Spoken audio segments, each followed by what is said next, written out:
Ah, coucou. Vous savez pas ce que j'ai fait hier? J'étais toute seule dans ma cuisine, j'étais en train de cuisiner et je parlais toute seule.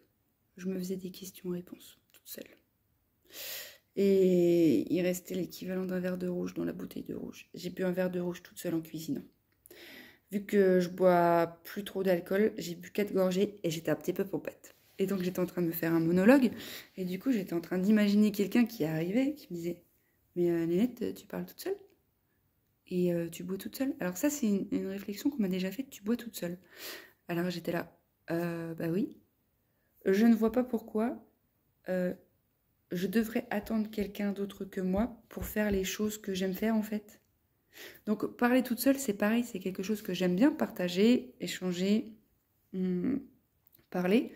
Du coup, je vois pas pourquoi je pourrais pas le faire toute seule. Et je vois beaucoup de gens qui s'empêchent de vivre des trucs seuls sous couvert du regard de l'autre ou sous couvert de oh, bah non, je peux pas aller au cinéma toute seule, je peux pas aller au resto seule, je peux pas. Mais en fait, je me dis, c'est quand même dommage d'attendre qu'il y ait quelqu'un d'autre à côté de toi pour faire des trucs que toi tu aimes.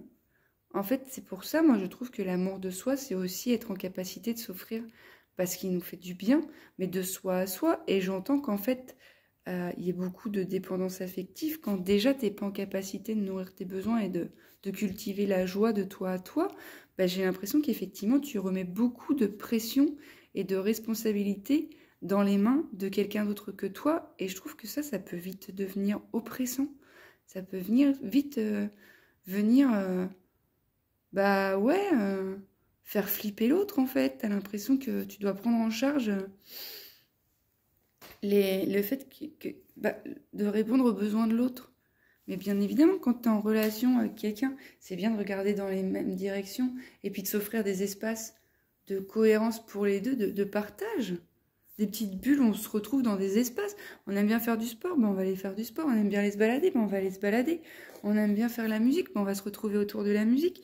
Mais je veux dire, si tout ça, tu l'investis pas toi-même et que tu cultives pas cette joie, bah forcément, tu vas mettre une pression à l'autre de oh, bah oui, viens, on met de la musique, on fait de la musique, on fait de la musique. Et puis si l'autre il te dit j'ai pas envie de faire de la musique, tu vas être frustré.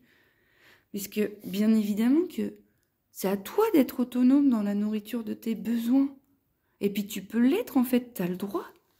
Je sais pas ce qu'on met derrière le fait de faire des trucs tout seul. J'ai l'impression que c'est la loose, que t'as pas compris en fait si t'es tout seul en train de faire des trucs, que t'as loupé quelque chose. Mais en fait c'est un choix aussi. Et moi me balader en nature toute seule avec mon chien c'est le kiff, avec des gens c'est le kiff. Mais bien évidemment que j'adore investir cet espace seul. Comme plein d'autres en fait, comme plein d'autres espaces que j'aime investir à plusieurs. Mais c'est évident que pour moi, l'équilibre, il est important en fait entre je fais des trucs seule et je fais des trucs avec les autres. Je peux pas tout le temps faire des trucs avec les autres. J'ai besoin aussi d'espace où je le fais seule. Bah, pour me retrouver, pour m'écouter mon son de cloche, pour m'improviser, pour me découvrir, pour me... Voilà, je vais me balader en forêt, peut-être pour... En fait, au bout d'une heure, j'aurai envie de m'allonger dans une prairie et d'écouter l'eau couler. Et ça, je vais le faire toute seule et c'est merveilleux. Et peut-être que je vais pouvoir le faire avec quelqu'un d'autre. C'est merveilleux. Mais l'un n'empêche pas l'autre, en fait. Mais partager avec soi, c'est incroyable. Et hier, quand j'étais là, oh bah dis donc, je suis un petit peu popette. J'étais en train de me faire un sketch toute seule. Et je me suis fait rire toute seule. Et je me suis dit, mais c'est merveilleux, en fait.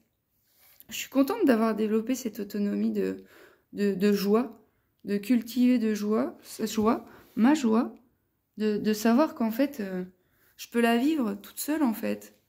Et que j'ai pas besoin de l'autre pour être en joie. Et que vu que je suis une personne de lien, j'ai besoin de l'autre pour exister, pour être et être en lien et partager ma joie. Mais c'est pas une condition sine qua non, je crois que c'est ça qu'on dit, mais je suis pas sûre. C'est pas une obligation que d'être à deux ou à plusieurs pour expérimenter la joie. Mais moi, je me tape des gros fous rires toute seule, en fait. Je me raconte des histoires, je m'auto-moque de moi, je m'auto-encourage, je m'auto-ridiculise, je m'auto-saoule avec 4 gorgées de vin. Après, je suis toute guillorette. Après, le lendemain, parce que quand même, hein, j'ai bu 7 gorgées de vin. C'est quand même pas beaucoup. Et ce matin, je me suis réveillée, j'avais mal à la tête. Hein. J'avais mes capacités cognitives qui étaient en mode, oh, j'ai la tête dans le pâté. En plus, je devais aller au marché. Et j'étais, ah mon Dieu, j'ai trop la tête dans le pâté.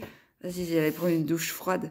J'étais, ah mon Dieu, c'est archi violent la douche froide. Commencer par une petite douche chaude un peu, puis j'étais là, oh mon Dieu, c'est trop bien quand même la douche chaude. Oh, oui, mais tu sais très bien que la douche froide, c'est juste pour stimuler un petit peu plus tes cellules là. Et puis te réveiller un peu parce que t'as la tête dans le fiac et puis tu vas aller au marché. Et ah ouais. Alors c'est ok si je mets un peu d'eau froide maintenant que j'ai mis de l'eau chaude. Allez, vas-y. Tu vois tout ça?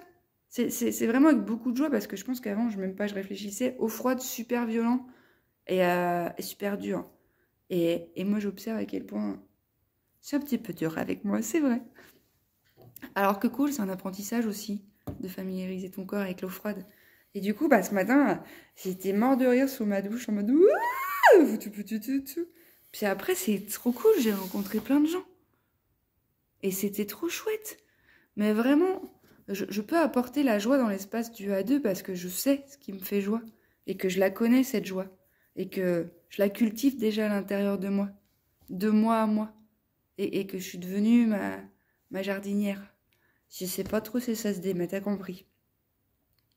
Et que vraiment, je trouve que c'est une très grande force, en fait, de vivre ces moments de pure connexion avec moi-même qui me permettent d'être autonome.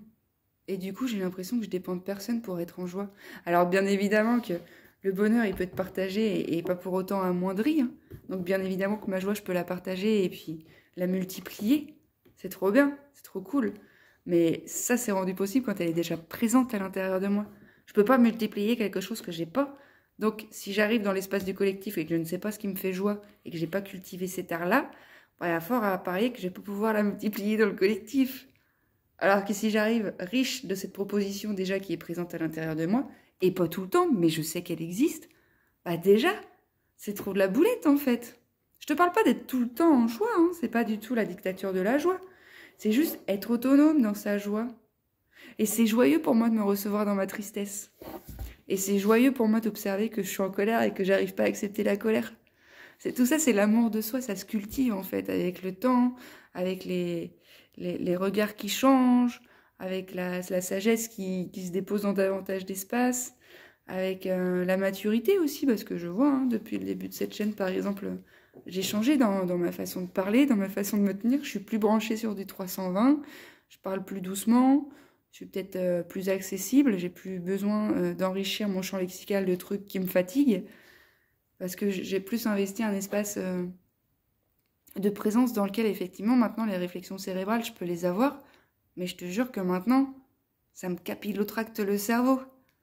Alors qu'avant, j'avais besoin de comprendre, parce que la compréhension mettait à distance le ressenti.